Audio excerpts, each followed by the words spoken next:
देखिए, मेरा सीधे मानना है कि 7वीं बार शपथ लेंगे, लेकिन इस बार शपथ के पीछे के हालात को देखिए।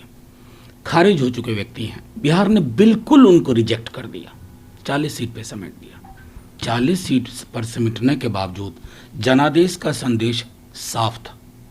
आप माइक्रो मैनेजमेंट करके 5 बजे शाम के बाद जो कुछ कर बैठे हों तो वो इतिहास तय करेगा। लेकिन पता नहीं मुझे उनका ज़मीर कैसे गवारा कर रहा है कि पूरे बिहार द्वारा खारिज होने के बावजूद शपथ ले रहे हैं। बहुत बहुत शुभकामनाएं। लेकिन सवाल तो नेता प्रतिपक्ष तेजस्वी जी, जो अब विधानमंडल दल के नेता हैं महागठबंधन के, उन्होंने आपके सामने रख दिए हैं। आज शपथ ले रहे हैं, कल से सवाल होगा नौकरी, संविदा, समान काम समान वेतन, बेहतर अस्पताल, शिक्षा की जर्जर हालत में सुधार। उन सवालों के मद्देनज़र आप चैन से नहीं रह पाएंगे, क्योंकि बिहार ने आपको खारिज कर दिया था।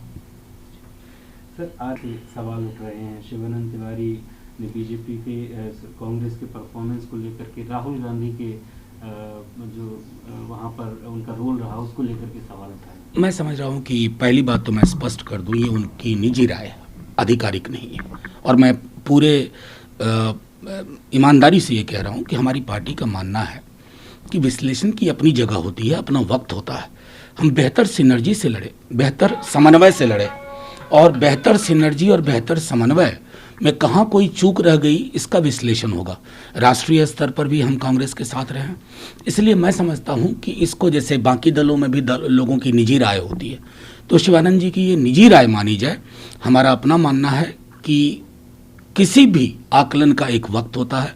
अभी हमने, मैं समझता हूँ कि बिहार के मानस को छूने में, स्पर्श करने में और उसका संदेश अपने पक्ष में लेने में हम कामयाब रहे हैं। रही बात कि सीट का जोड़ घटाव, कहाँ ऊपर कहाँ नीचे, इसके लिए वक्त होता है।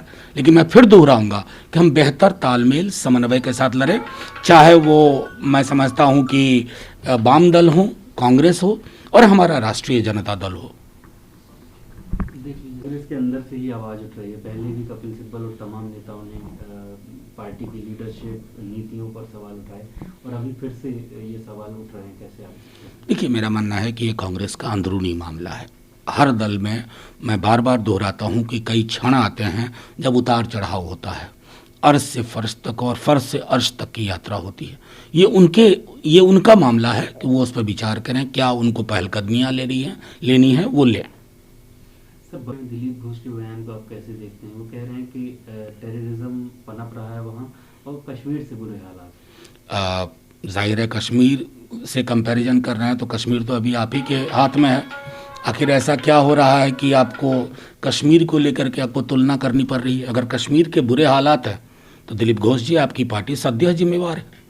और इस तरह की बाइनरी, इस तरह की तुलना करना, अब बंगाल के मानस का भी अपमान कर रहे हैं। गुरुदेव की भूमि है।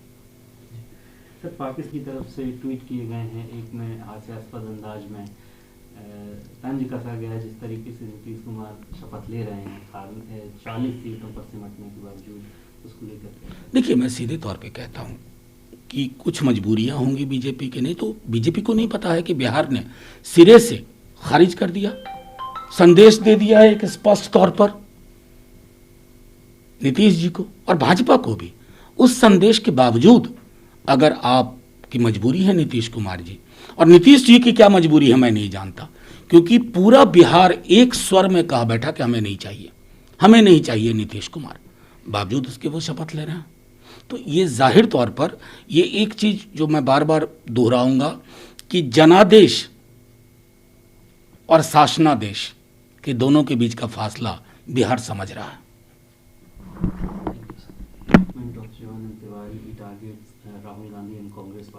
I'll tell you very frankly, in my capacity, I must put it on record that it's his personal opinion, personal view. There are people in several political parties, they express their personal opinion. They are free to do so. But on a party platform, we have had discussion. And I tell you, if we fought together with synergy, with better coordination, yes, there were shortcomings, but we'll sit down and analyze seat-wise. I think such premature statements are not our official position, and we again reiterate that we fought together. We fought seat to seat in a better way, and all of us, left parties, Congress, and our own party, Rashtriya Janata Dal, will sit down because we know that the result is very clear, that the message within the mandate is for us. The message is for change, and that is much more important than any personal opinion, personal view that should be held only within the contours of his personal capacity.